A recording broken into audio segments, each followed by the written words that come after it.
we will meet the Lord Jesus Christ in the air for the very first time sa araw po ng rapture.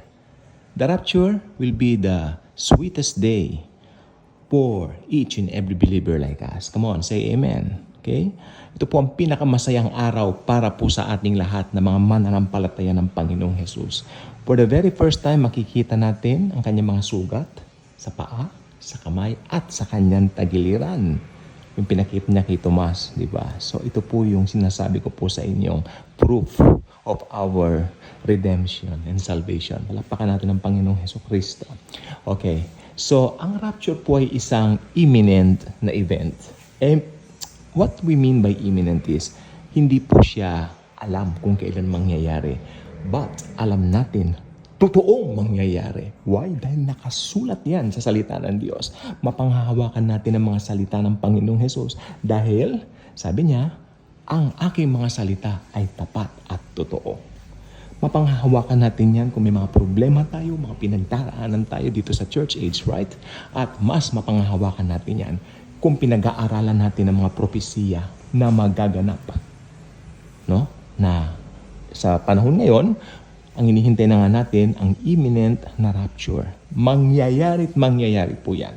Kahit ano pa yung paniniwala ng iba, hindi naniniwala yung iba, okay, fine. Kung hindi sila naniniwala, fine. Nasa kanila po yan. Pero hindi matatanggal ang katotohanan na ang rapture ay isang event na mangyayari anytime. Sabi ng iba, ay, nangyayari sa Israel, nangyayari sa Iran, nangyayari sa Middle East.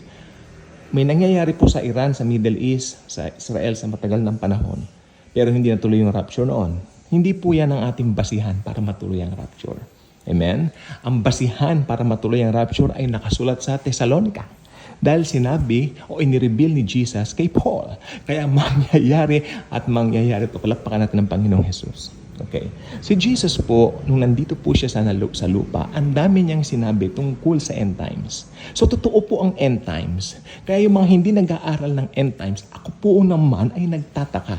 Sa bagay, ba't pa ako magtataka? Ako rin naman dati, hindi po, not saying not interested, pero less study ang ginagawa ko po diyan. Mas prepare ko yung mga preaching ko, sa grace. Sa bagay, mahalaga po ang grace sa lahat, sa salvation, mga ganyan.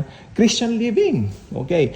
Kaya lang, parang dumating sa point ng buhay ko na nung na-realize ko yung nangyari ng pandemic, lumabas si Yanuka, lumabas yung Red Hyper, sabi ko, talagang nangyayari na. Ito na yung mga senyales, no? Na mga talagang nakalagay sa end times na magkakaroon ng Red Hyper. Tandaan nyo, ang Red Hyper, yan po ang magiging hudyat para maitayo ang third temple.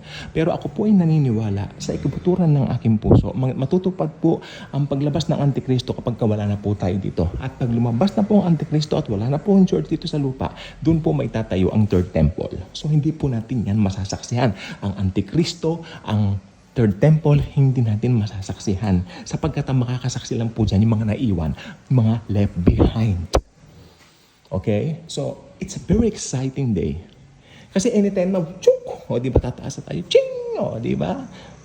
Then, Jesus, ito na pala si Jesus, Di ba? Di ba kayo na-excite doon? Yan po yung mangyayari at mangyayari. Tawanan nyo man, maghahaman kayo dito sa, I don't care, no? Dahil nasa inyo po yan. It's your decision, no? It's your way of thinking on how to respond on things. Okay? So, mga bagay na hindi ko po yan saklaw. Ang saklaw ko lang po ay isabihin sa inyo ang buong katotohanan na ang Panginoong Jesucristo ay nandiyan na. Malapit na po siya. Sapagkat sinabi niya. Ni-reveal niya kay Paul. Tandaan niyo, ang rapture po ay hindi isang prophecy.